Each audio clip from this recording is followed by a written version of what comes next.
ابھی ریسنٹلی ایک video viral ہوتی ہے جس میں ایک آدمی چھوٹی سی بچی کے ساتھ نازیبا حرکات کرتے دیکھا گیا تھا، اور یہ ویڈیو ہے قصور شہر کی، وہی قصور شہر جہاں 2015 میں ایک گاؤں میں چائلڈ پورنوگرافی میں ملوث سے گینگ پکڑا گیا تھا جنہوں نے 200 سے زیادہ بچوں کی ویڈیوز بنائی تھی جس میں جوان لڑکوں کے ساتھ بدفعلی اور لڑکیوں کے ساتھ زیادتی ہو رہی تھی۔ اس کیس میں 285 بچوں کے ساتھ سیکچول ابیوز کے واقعات ریکارڈ ہوئے اور 400 سے زیادہ ویڈیوز بنائی گئی تھیں۔ وہی قصور جہاں 2018 میں 6 سالہ زینب کی لاش کچرے کے ڈھیر سے ملی تھی اور پتہ چلا کہ قتل کرنے سے پہلے اس 6 سال کی بچی کے ساتھ زیادتی کی گئی تھی۔ زینب کے والد ٹی وی پر بیٹھے کہتے رہ گئے کہ اس ظالم درندے انسان کو سرے عام پھانسی دو کہ لوگ اس واقعے سے اور اس انسان سے عبرت حاصل کریں، لیکن کسی نے اس باپ کی بات نہیں مانی۔ وہی قصور جہاں 2019 میں 4 لڑکے اغوا ہوئے اور زیادتی کے بعد مردہ پائے گئے اور 2 ہفتے بعد پولیس نے مقامی رکشہ ڈرائیور کو پکڑا جس نے اعتراف کیا کہ جب بچے شام کو گھر سے باہر کھیلنے آتے تھے تو وہ لڑکوں کو 100 روپے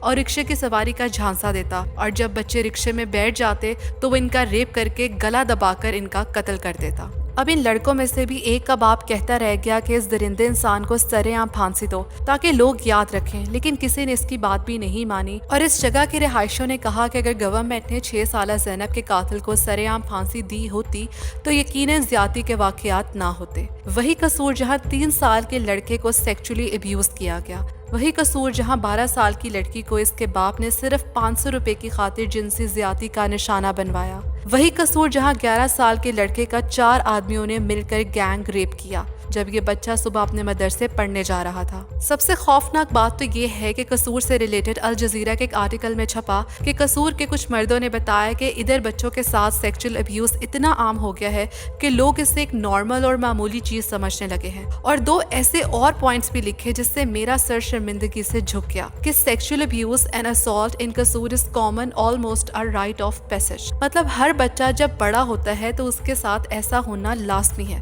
استغفر اللہ۔ اور دوسرا یہ کہ یہاں کچھ لوگوں کے نزدیک یہ بات مردانگی کی علامت کے طور پر دیکھی جاتی ہے کہ ایک بڑے لڑکے کا اپنے ساتھ ایک چھوٹے بچے کو رکھنا جس کے ساتھ وہ بدفعلی کر سکے۔ اور اس آرٹیکل میں یہ بھی مینشن کیا گیا کہ اگر کسی بچی کا ریپ ہو تو اسے جرم سمجھا جاتا ہے، لیکن اگر کسی لڑکے کے ساتھ بدفعلی کی جائے تو اسے گڈ ہیومر مزاحیہ انداز میں دیکھا جاتا ہے۔ اور شاید قصور میں یہ بات معمولی اس لیے بھی سمجھی جاتی ہے کہ یہ سب گندگی ادھر نسلوں سے چلتی آ رہی ہے۔ وہ رکشہ ڈرائیور جس کا میں نے بتایا تھا کہ اس نے 4 لڑکوں کو زیادتی کا نشانہ بنا کر ان کا گلا دبا کر قتل کر دیا تھا، اس نے اعتراف کیا تھا کہ میں جس دکان میں کام کرتا تھا وہاں 12 سال تک اسے ابیوز کیا گیا۔